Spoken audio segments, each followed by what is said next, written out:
Opa, e aí meus caros, tudo bem com vocês? Hoje falaremos de um dos maiores serial killers que já viveu entre nós, Andrei Chikatilo, ou, como foi denominado, o açougueiro de Rostov.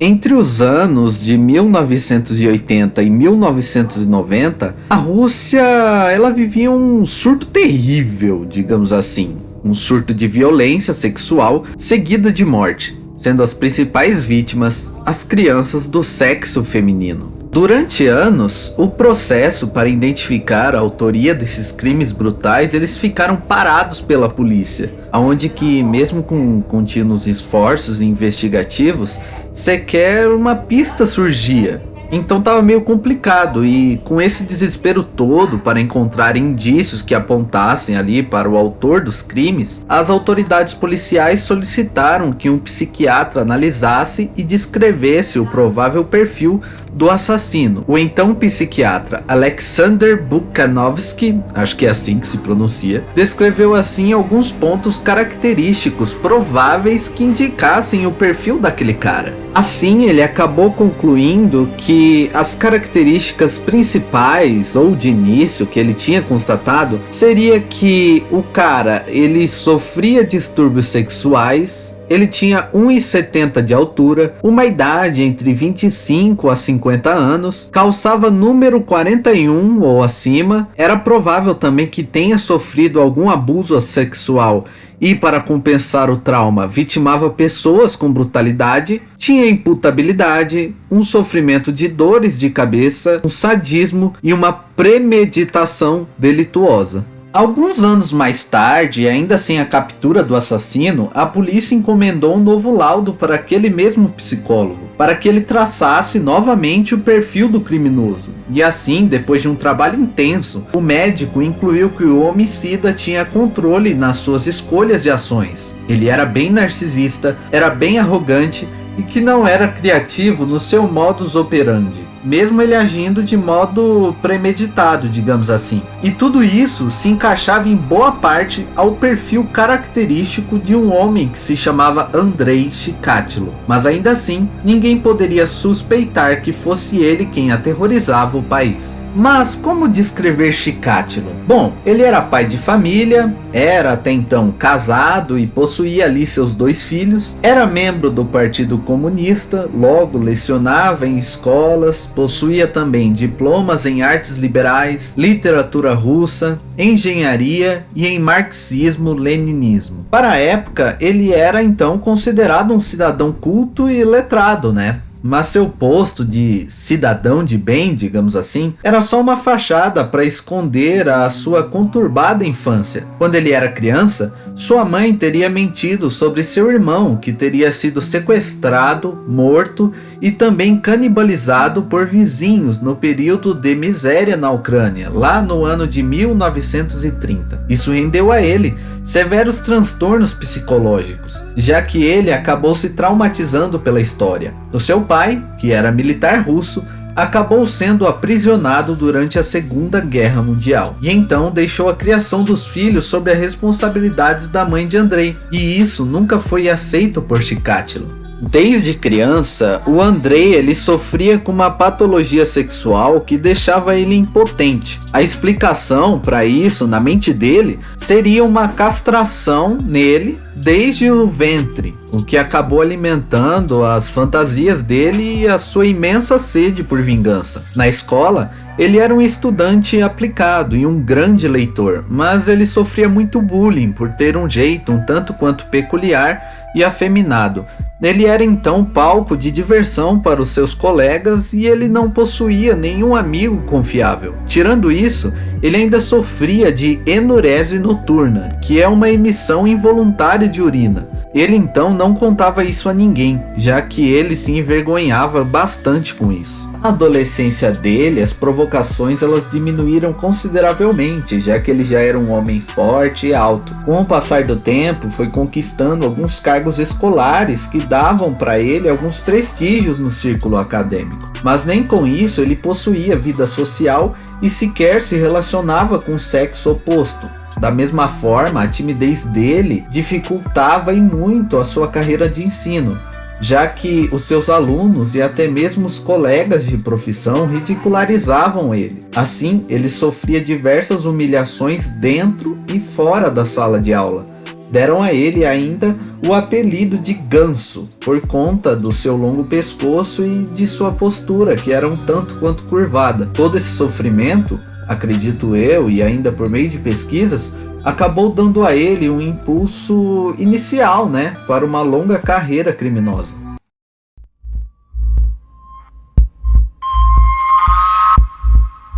Muito bem, ele era daqueles assassinos em série que gostava de deixar sua marca nas cenas do crime, sabe? Seu modo de assinar era desmembrar os órgãos sexuais das vítimas ainda vivas com a sua boca. O cara, era tão insano que na maioria das vezes se alimentava dos órgãos depois de cometer o crime. Como se tudo isso já não bastasse, cortava a língua das vítimas com os dentes, para não deixarem elas gritarem por socorro. Olha, sinceramente, estamos tratando aqui de um serial killer que não se dava por satisfeito apenas em matar, mas também em ver a pessoa sofrendo muito. E para isso, atraía jovens meninas para acompanhar ele voluntariamente para locais isolados, que eram lugares próximos a terminais de trem na maioria das vezes. A partir desse ponto, ele virava um lobo enlouquecido, segundo ele próprio.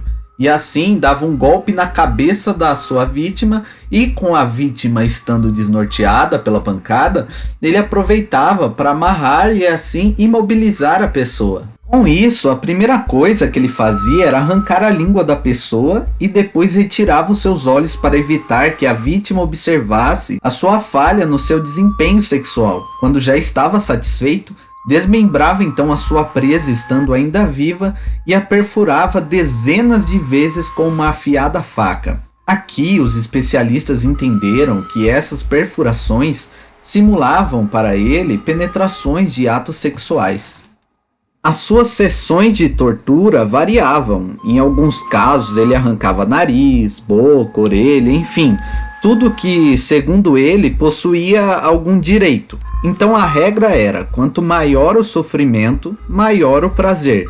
Ele era uma máquina ambulante de crueldade e dor. E uma das suas vítimas, a adolescente Larissa Tchakenko, acho que é assim que se pronuncia novamente, deu risada da performance sexual dele. Resultado, ela acabou tendo a garganta, os braços e os seus seios roídos ainda viva por Andrei. Algo terrível, sem sombra de dúvidas. Bem, todas essas práticas foram demonstradas por ele próprio às autoridades por meio de um manequim, onde ele simulava abordagens, golpes, abusos, mutilações e ainda fazia questão de deixar claro que realmente desmembrava suas vítimas. Em um dos seus assassinatos, alguns investigadores do Uzbequistão suspeitavam que o corpo encontrado tivesse sido atropelado por uma máquina agrícola. E estavam certos, era uma máquina, mas uma máquina de matar. Foi aí que veio seu apelido de Açougueiro de Rostov, por referência a uma cidade localizada ao sul da Rússia, onde ocorreram os crimes. Chikatilo também abordava suas vítimas dentro de trens.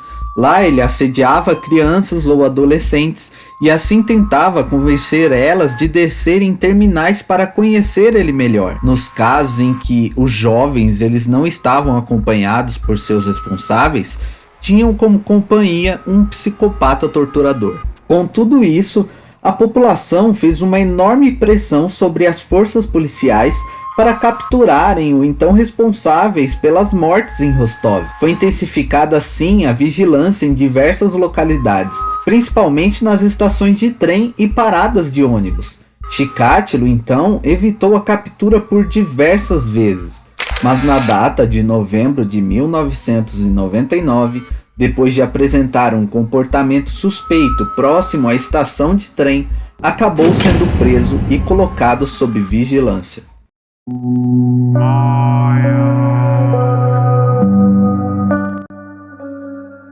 No dia 14 de abril de 1992, Chikatilo foi levado a julgamento. A tensão já era quase máxima a partir da solenidade. A reação tanto dos pais quanto dos parentes das vítimas era chocante. A mãe dos jovens mortos ameaçavam o açougueiro sem parar. Ainda chorando, afirmavam que arrancaria os olhos dele com suas mãos. Entregue ele para nós, assim gritavam os presentes com desespero. Autoridades russas já suspeitavam que o comportamento dos familiares das vítimas seria assim, e assim instalaram uma grade de metal no salão do júri. No decorrer do julgamento, Chikatilo permaneceu o tempo todo dentro da grade de metal para sua própria proteção, que ainda era cercada por guardas armados. E as sessões foram bem longas, viu? Se estendendo até agosto daquele ano. Chikatilo se julgou como uma alma enlouquecida pela sua impotência sexual. Ainda se definiu como um aborto da natureza. Durante o julgamento, contou em detalhes minuciosos do seu comportamento psicótico e descreveu assim as atrocidades praticadas, causando até mesmo desmaios na plateia. A defesa focou em questionar a veracidade da avaliação psiquiátrica que foi realizada antes do julgamento, onde que foi concluído que Chikatilo estava apto para ser julgado. Só que para a defesa, a avaliação havia sido realizada de forma irregular e tendenciosa. Para eles, o açougueiro não tinha condições mentais suficientes para ser submetido ao tribunal do júri. Ainda durante o julgamento, o comportamento do assassino meio que não ajudou a defesa. O açougueiro se mostrava quieto e entediado em um momento e se portava como um maníaco, cantando, gritando e falando palavrões em outro momento. Em uma das solenidades, abaixou suas calças e agitou seus órgãos genitais para todos, dizendo para olharem para aquilo e afirmando que era inútil, e ainda indagou o que acham que ele poderia fazer com aquilo. Já pelo lado da acusação, os depoimentos dos psiquiatras foram suficientes para convencer o júri. Então foi tido que Chikatilo possuía na verdade condições mentais para compreender cada crime em suas ações. Um detalhe é que assim que o juiz deixou o salão do júri, o irmão de uma das vítimas jogou uma barra de ferro em Chikatilo. Mesmo o julgamento tendo terminado em agosto de 1992, a sentença foi anunciada 2 meses depois, na data de 15 de outubro de 1992. Chikatilo foi considerado culpado de 52 homicídios e condenado à morte, que a termo de curiosidade está disposta no artigo 20, parágrafo 2º da Constituição Russa, como castigo excepcional para crimes gravíssimos contra a vida. E ao ouvir essa decisão, o açougueiro disse: "Quero que meu cérebro seja desmontado pedaço por pedaço e examinado para não haver outros como eu."